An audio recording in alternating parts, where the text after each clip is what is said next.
Hello అండి, నమస్తే. Welcome to new golden property. Individual house అయితే అంబాపురం విలేజ్లో అయితే మనకు G+2+ పెంట్ హౌస్ అయితే సేల్కి అయితే వచ్చిందనమాట. వివరాలకు వెళ్ళే ముందు మన ఛానల్ని ఎవరైతే సబ్స్క్రైబ్ చేయలేదో మన ఛానల్ని సబ్స్క్రైబ్ చేసుకోండి. ఇది అంబాపురం విలేజ్కి వెళ్ళే రోడ్ అండి. పాముల కాలువ నుంచి మనకు రైట్ సైడ్గా టర్న్ అయిన తర్వాత మనకు సచివాలయం ఆపోజిట్లో అయితే మనకు ఈ G+2+ పెంట్ హౌస్ అయితే సేల్కి అయితే వచ్చిందండి. ఇది టోటల్గా వచ్చేసి 254 గజాలు కలిగిన టోటల్ ల్యాండ్ అనమాట. ఇది బిల్డింగ్ అండి. దీని పక్కన ఇంకా రేకుల షెడ్, బ్లూ కలర్ రేకుల షెడ్, ఈ గ్రీన్ కలర్ గేట్ కనబడుతుంది చూసారండి, అది సపరేట్ ల్యాండ్ అండి. టోటల్గా వచ్చేసి ఈ రేకుల షెడ్, ఈ బిల్డింగ్ రెండు కలిపి 254 గజాలు. ఓన్లీ బిల్డింగ్ కన్స్ట్రక్షన్ మాత్రం 130 గజాల్లో కన్స్ట్రక్షన్ అయితే చేశారు. అలాగే ఓపెన్ ల్యాండ్ రేకుల షెడ్ మాత్రం 124 గజాల్లో అయితే కన్స్ట్రక్షన్ చేశారు.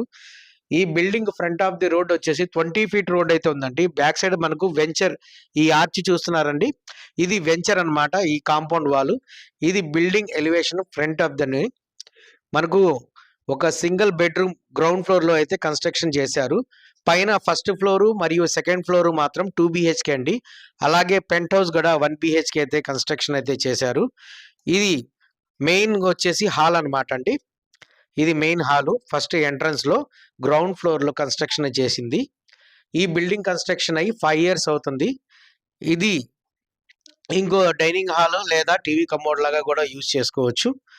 అలాగే దీని పక్కనే బిసైడ్ మాకు ఒక 1 BHK రూమ్ అయితే ఉందండి. దానికి అటాచ్ అయితే బాత్రూమ్ అయితే ఉంది.